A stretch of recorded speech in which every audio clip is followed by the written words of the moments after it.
Hello and welcome to this new Inspire 2020 Visionary Leader Chat. I'm joined today by Stephen Kelly. Hello, Stephen. Hi there, Simon. Great to be here.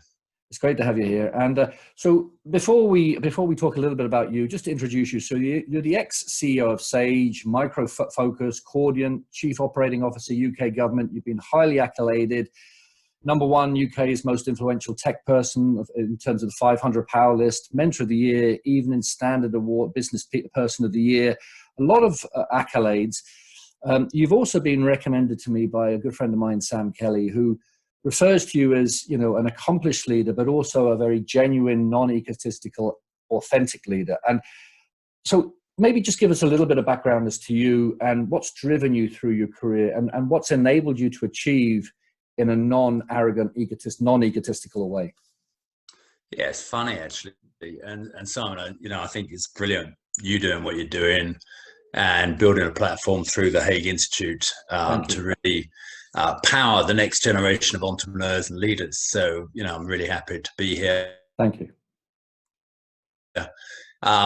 It's exciting in terms of when you I guess run through all those things that I've achieved. It doesn't feel like I am who I am. I feel very humble and almost pinch myself, actually, ironically. But I've been very fortunate, very lucky in my career in many ways, because I'm from a very simple background, sort of working class, state school educated, first generation to go to university. And me too. it's funny, and what I kind of learned, I probably brought up by sort of post-war generation, is a very strong work ethic, but also particularly because I was from a working class background and state educated, there's a sense of being very grateful for what I've been given through my education, and a whole philosophy around giving back, and I've carried that into my business life. So in terms of my career, really kind of whistle-stop tour. The reality is, it all sounds good on paper, but truthfully, in any career, there's been lots of ups and downs, lots of mistakes I've made, and lots of scars on my back, which actually, lived through 5 recessions and led companies through those. But I was lucky, actually. I joined the technology industry when it was a bit of a wild west, really. And I joined a pretty small startup just after their initial public offering called Oracle. And I spent 9 years there. And, again, it was an amazing roller coaster ride, working with some incredible people, US company, but working with, the cadre of the, almost like a teaching hospital, the best people in the industry. But despite that, back in 91, when there was a recession, we almost went out of business. So we had to do really deep restructuring, and almost, one of the things you feel about this environment is you're on a roller coaster ride of growth. Many entrepreneurs across Ireland have been growing and expanding, and now we're rafters, and it's almost like we need to bring in a different skill set and reinvent ourselves as chief executives, because it's about costs, it's about unit economics, it's about maybe stopping things and shutting some stuff down. Absolutely. But that sort of taught me that as a platform for my career. And then I was very lucky to go to New York and work there, and then to California and worked for an early stage company called Chordiant. Again, we put it on the Nasdaq, the public markets in the States. Very fast growing company. In about 5 years, we went from 0 to about $70 million. And, a very successful company. And again, I met amazing people. I had the CFO of Google on the board, and incredible people. So I've been fortunate that people have kind of mentored me and guided me. And then I came back to the UK, actually, for family reasons. And at Micro Focus, probably it was the most significant turnaround of that decade. We built a great team there. And then actually, back to leadership, we got people to believe almost what was perceived as impossible, because it was a company when we came in with mass customer attrition, losing market share, declining revenues like a falling knife. And I stood up and told them, actually, we're going to grow this company in the next 3 years and triple the revenues. So they probably initially thought I landed from Mars, but the team did it, and I was very proud of them. As a public company, you have a stock price, and the stock price went up 6 100%. So that was fabulous. And then I sort of did a public service sabbatical, where after the credit crunch and the financial crash, I joined the UK government as a civil servant and was the chief operating officer, and really very proud of the achievements from the civil servants, fantastic people I worked with there. And then I came back and went to the private sector again and joined Sage, who I know is a significant player across Ireland. And I was really lucky, actually. I used to come out to Dublin and across Ireland, Galway and Cork, and meet the amazing entrepreneurs who really kind of depend on their payment system, or their accounting systems, or their payroll systems.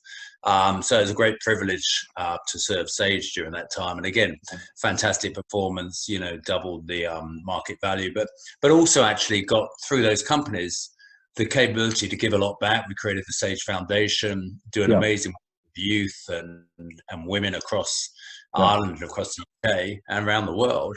And a whole kind of philosophy around what we called compassionate capitalism, where companies take greater responsibility for their communities and really step up and do the right thing, really. So I guess kind of long summary, but it sounds, I'm sure, from your listeners, very glamorous. And you know, I met prime ministers and famous people and traveled on Concorde, all these sort of things. But there's been huge personal sacrifices where, you know, people ask me, would I do the same things again? And you can never really say that. You learn from the past, you live in the present, and you build the future. But certainly there was compromises I made, and other people made different choices. And I respect them for that too. But I'm very lucky. I'm very pleased to share my philosophy with your listeners, and really, really keep support what you're doing at the Haigh Institute. Thanks. No, that's great. And, you know, we share a similar background. And I'm from a working class background, first person in my family to go to university. And I think there is I've met a number of entrepreneurs, and I've met the like of, I worked for Dell. I met Michael Dell, and I've met, some senior people. And I'm fortunate to be interviewing some really senior guests on this series of chats over the next coming months. But I think a common theme for people who come from that background is that really strong innate drive. And I think, managed in the right way, I think it can achieve great things. If you were to articulate what it was within you that kept you going through the difficult times. So we've all had difficult times in our careers. I've had difficult times. I've had a business failure. I've pivoted. What was it during those difficult times that kept you going? It wasn't just resilience. Was it something deeper than that? Or how could you articulate that to somebody who's starting out on a leadership journey? Yeah, I think, and this is really speaking not just to entrepreneurs, but people actually in the public sector as well. Everybody innately has a vision, an ambition of how, in their little way, they want to change the world. And just think about it. I don't know, if you've got a yoga studio down in Dalkey, you want to really improve the physical and mental well-being of the people who come along and share the yoga classes with you. So in your own way, you're doing something quite significant, and you're transforming lives. And I felt, as a leader, it's our responsibility to be that beacon of light, be that beacon of optimism, particularly in times like now. Absolutely. And provide a balance that's very measured, very calm, but also can really clearly paint the vision of how we're going to create a better world. The example I'd use, actually, I could talk about the companies, but I think I'd talk about the civil service. A good example I used to do at the town hall meetings when I stood up in front of the civil servants is every £1 billion we save for ultimately the taxpayer through the programs we're driving of the reform of the civil service. And that was digital programs, technology programs, collaboration programs. Then that actually translates directly to another 50,000 junior nurses' salaries, or 300,000 primary school places. So, your work in terms of driving the programs you do directly funds public services, and great public services. And that's the reason why you join, the civil service and that public service ethos. So I think leadership, especially now, is connecting the dots for the people around you and clearly putting the flag on top of the mountain even though in this current environment, it might take us a little bit longer to get there. Yeah. The vision is identical to the vision before we started, and the strategies are likely to be successful.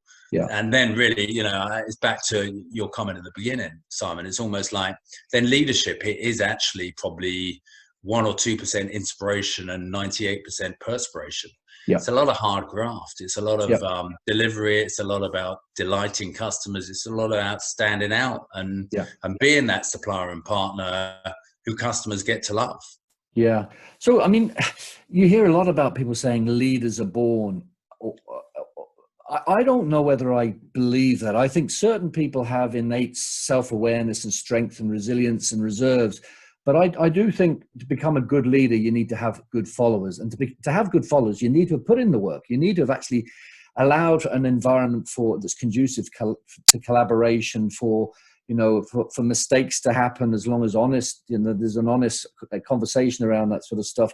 I've just written an article for Irish Tech News on the importance of leadership to facilitate collaboration and to allow collaborative technologies to merge with the human instinct to be social.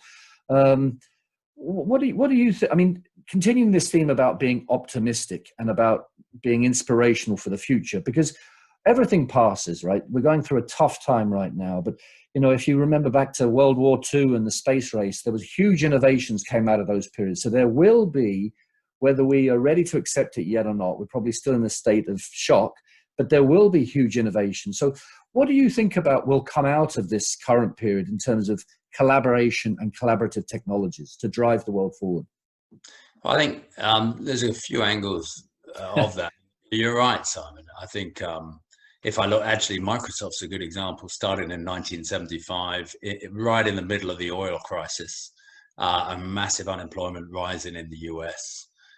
Then I actually look at some of the great innovations like the iPhone, launched at the start of the financial crisis, and it's changed our lives immeasurably. And then actually someone I work with at Oracle, who have got massive respect for, Mark Benioff, who's the chairman and CEO of Salesforce, company valued at $150 billion, and he's built it in 20 years.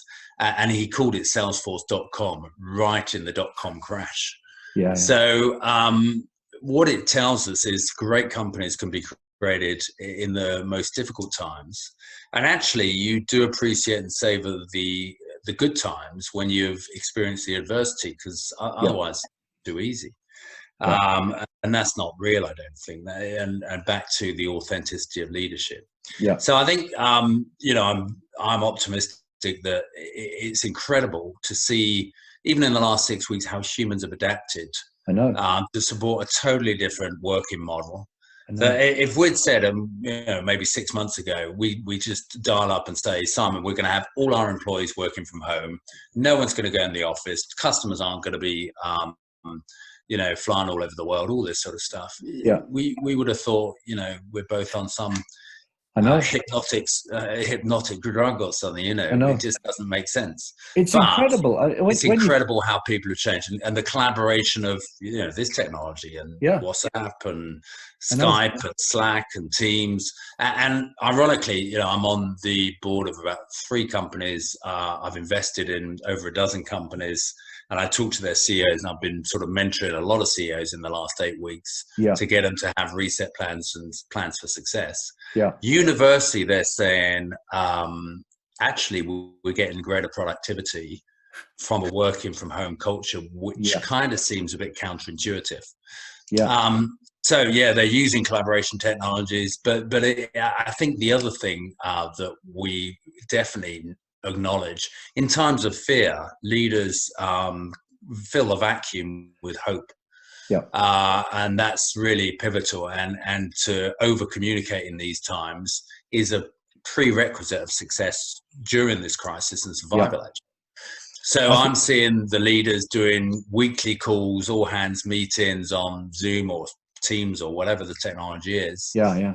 And be a lot more authentic, a lot more approachable, a lot more informal.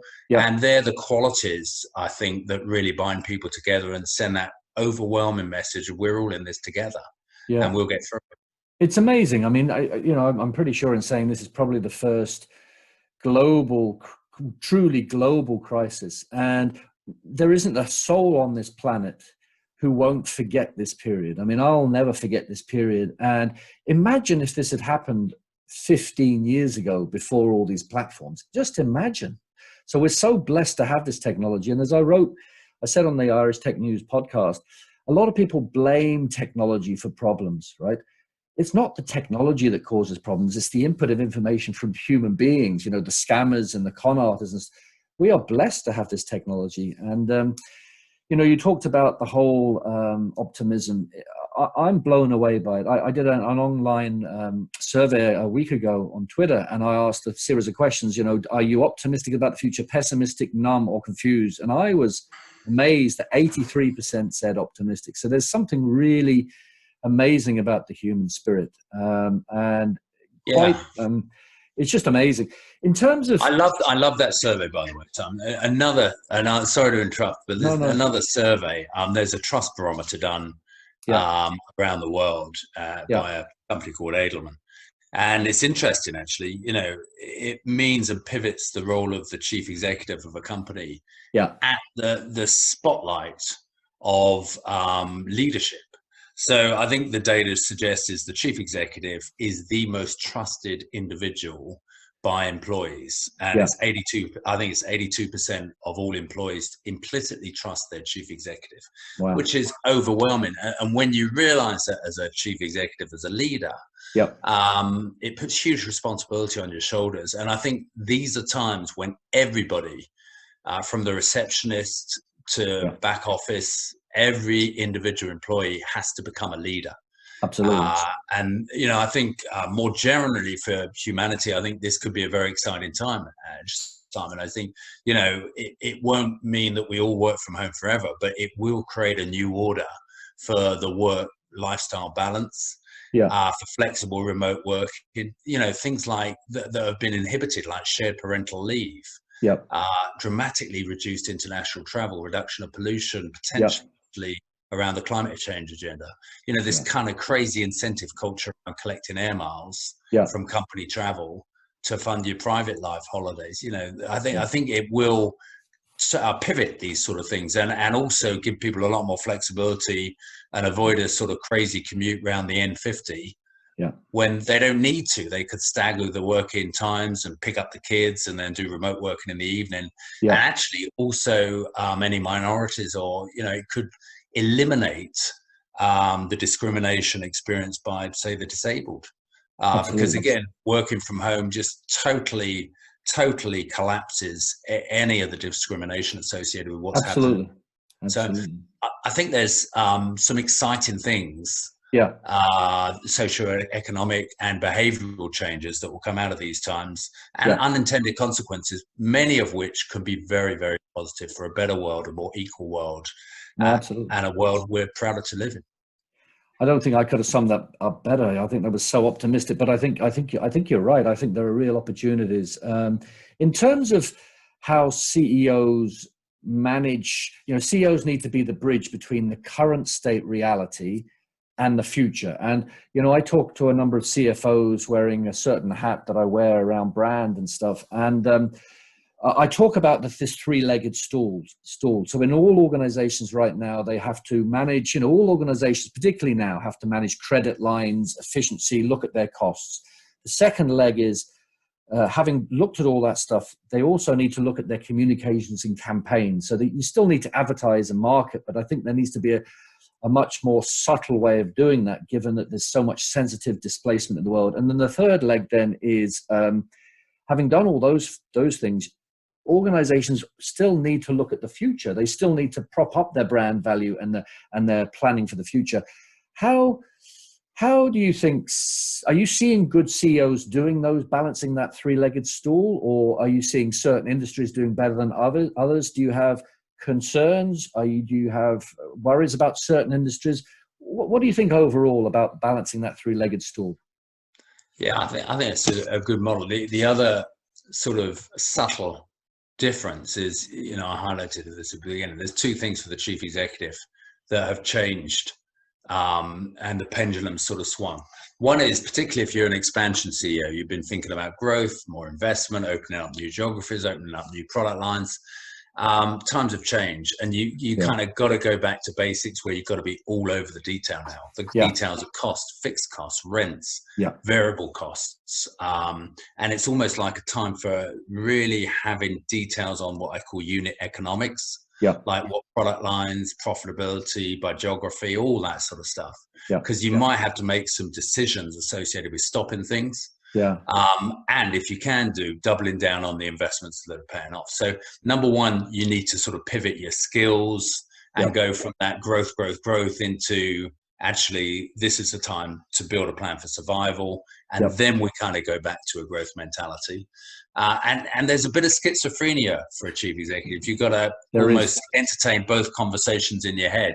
But in terms of the communications to your people, it's about doubling down, hunkering down, customer obsession, doing the right thing in the business, getting through these choppy waters. The other factor that's interesting, Simon, in the growth times, this is for a company of more than 10 people probably. Whoever leads your sales and marketing is on your right shoulder.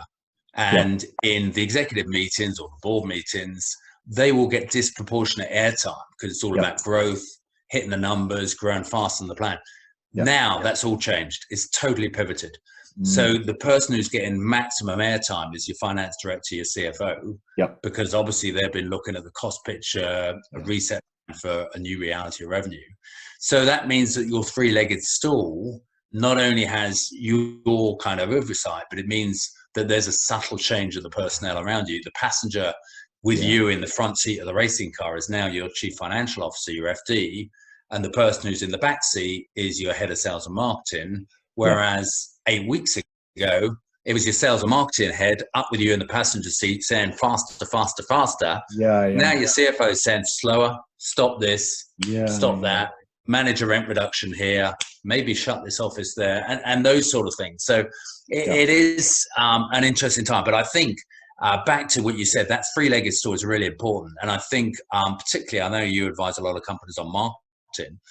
Obviously things like events, all that sort of stuff, hospitality is completely irrelevant in this environment. But I think it's really important to build up your brand, but you can do it really intelligently and at no cost. It's almost like this is our time and your time on the follow-up. But this is really powerful for the Haigh Institute's brand around the whole series of podcasts.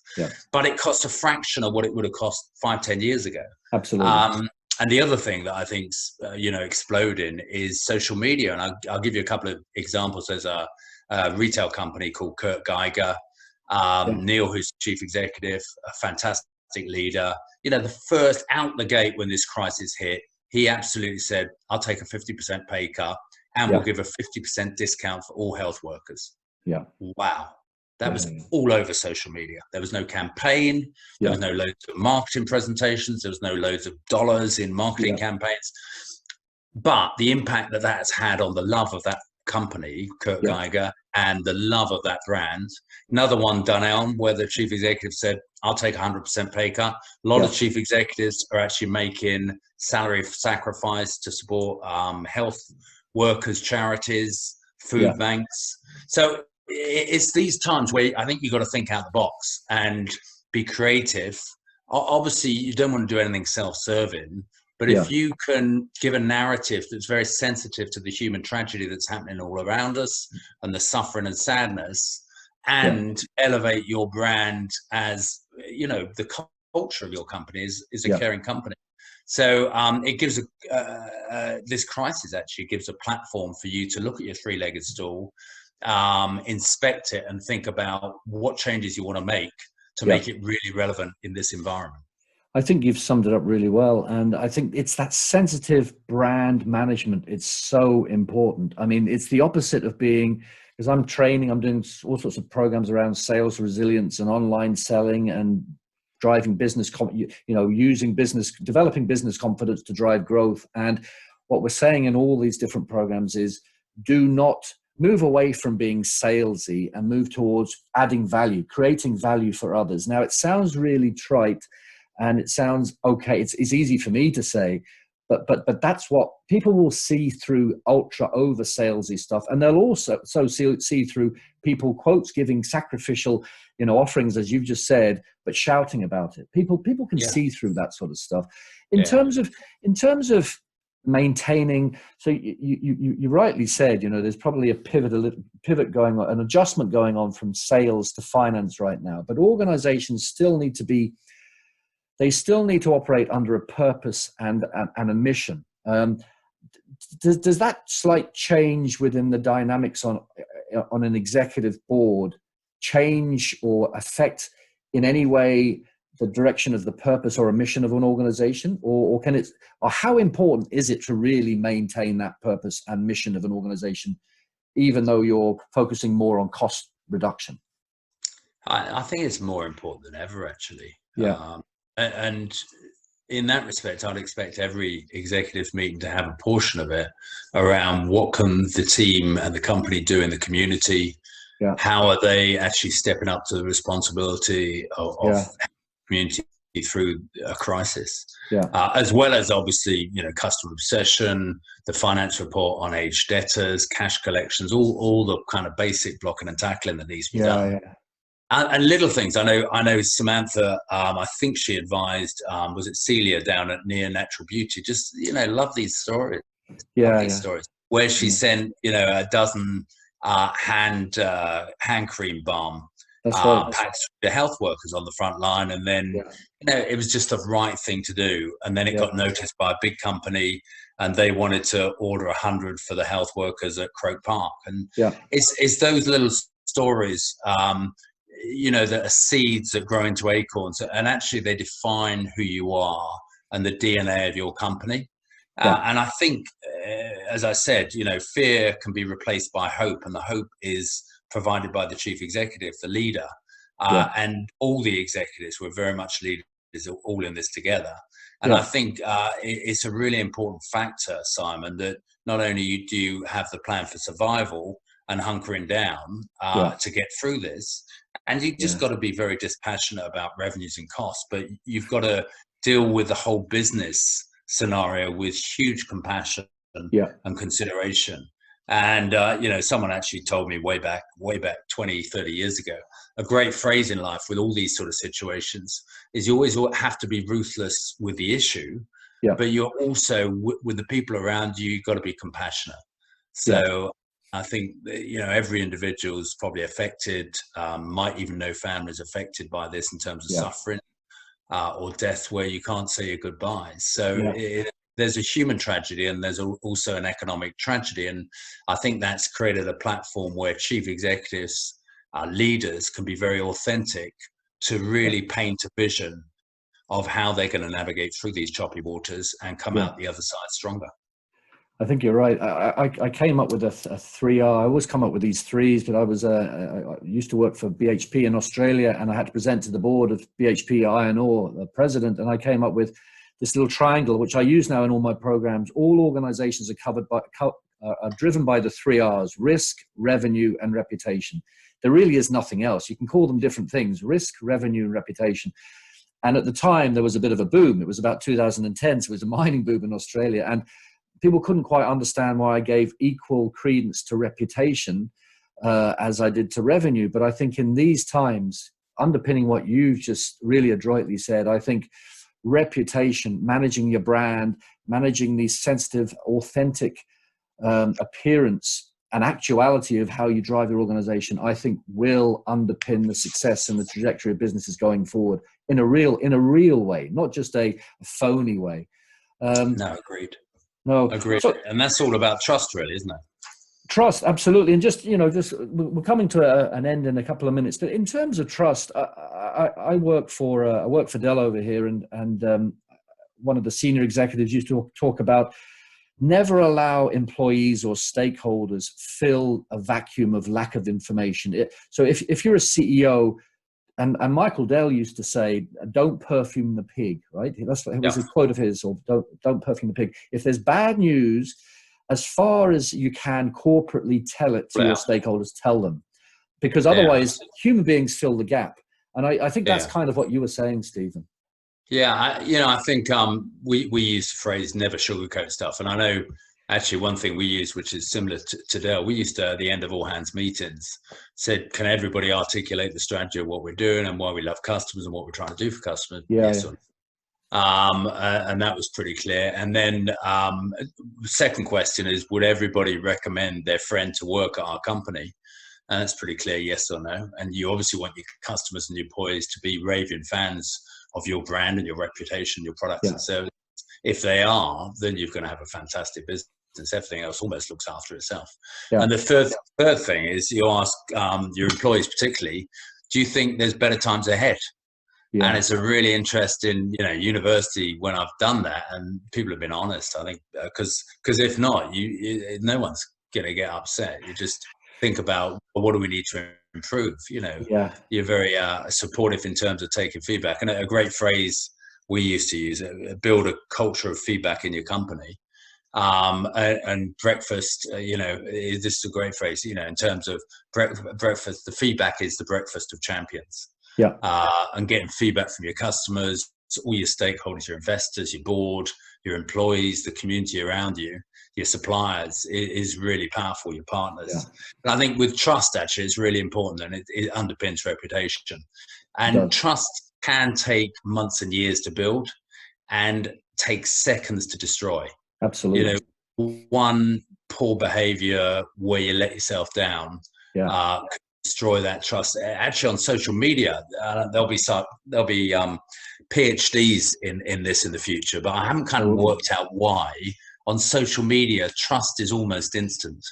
What took years to build in the old world, on social media, it's very easy to build trust very, very quickly. It is. And it's surprising. I kind of haven't worked out the psychology of why we do that, but we seem to trust social media way, way more. And I guess that's why there's so much kind of fake news that just kind of goes viral and stuff like that. Yeah. But as a leader, I think keywords: authenticity and trust. And the advice I give to leaders in this environment is almost every day, just think for 30 seconds, reflect. What can you do to be the best chief executive today? Just today. Yeah. And then at the end of the day, reflect, because at the moment, everybody needs to punch bigger than their weight. And every day you need to walk in the shoes of the best chief executive that you can be on that very day, and reflect on how you did at the end of the day and what you want to do differently. Don't beat yourself up, but just try and be a better leader tomorrow than you were today, and take the feedback from the people around you that you do and guide that. But I think you're absolutely spot on. You've got to fill the vacuum of disinformation, misinformation, or no information. Yeah. Tell people, just tell people the bad news. Great.